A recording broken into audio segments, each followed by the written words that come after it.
Letters from Home, from Peak by Roland Smith. That first night back in base camp, I slept for 15 hours. When I finally woke up, I felt as good as I had ever felt in my entire life. I could have easily gone out for an 18,044-foot jog, but instead I walked to the mess tent and ate about 9 pounds of food. Dr. Krieger came in and watched me wolf down my last plate, then took me over to the aid tent to look at my throat. She said that it was better, but I needed to keep taking the antibiotics for the next week to make sure it went away. My next stop was HQ, where they congratulated me on making it to ABC and gave me a packet of letters from home.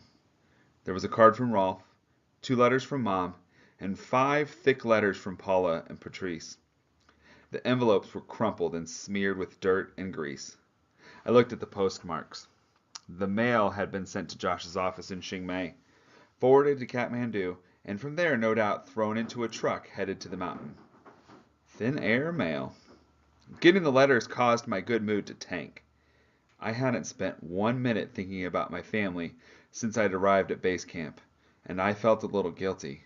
But what really bothered me was that the letters had arrived at base camp in the first place. This meant that some of those letters I had sent to my father when I was a kid probably had arrived too. He had gone into a tent at some high-altitude camp just like this, and come out with a stack of letters, which included a letter from his son. I was so mad I wanted to run up to ABC and punch him in the goggles. Instead, I decided to finish Moleskin number 1, which you are reading, and send it to my mom. Kind of like a long letter. I was not going to ignore my family the same way that Josh had ignored me, and it would fulfill my requirement for Vincent at GSS.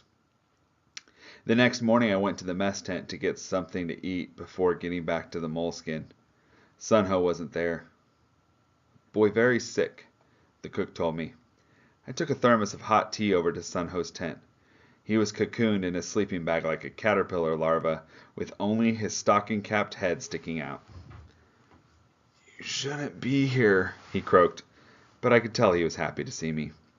His eyes were sunken and bloodshot, and maybe it was the dim light coming through the blue nylon tent, but he looked like he had lost 10 pounds since I last saw him. I poured him a cup of tea. "You shouldn't be here," he repeated. "Forget it," I said. "You and I have been swapping germs for weeks. I'm immune." I put the cup to his lips, hoping I was right. "I'll be better in a few days." Looking at him, that was hard to believe, but I said I was sure he was right. I stopped by the aid tent. I wasn't sure if Dr. Krieger's duties included treating kitchen help, but if they didn't, I was going to talk her into it.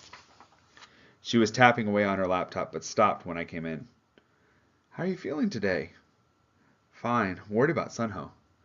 She made me open my mouth and shone a light down my throat. "Inflammation is almost gone," she said, clicking off the light. "But you need to keep taking those antibiotics, especially if you insist on visiting sick people in their tents." "So you've seen him?" I said. "Last night and this morning." "And?" "And he's sick, but he'll live."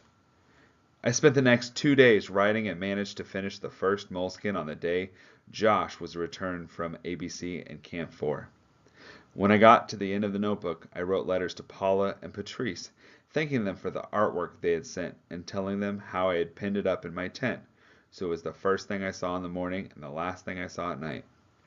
I told them that I missed them so bad I was thinking about rustling a yak and riding it back to New York. Last, I wrote to Rolf.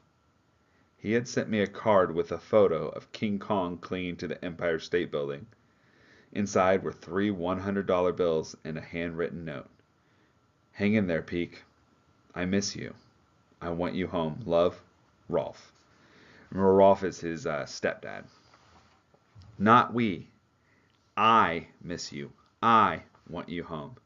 With these 2 sentences, he had done more for me than Josh had ever done, or could ever do.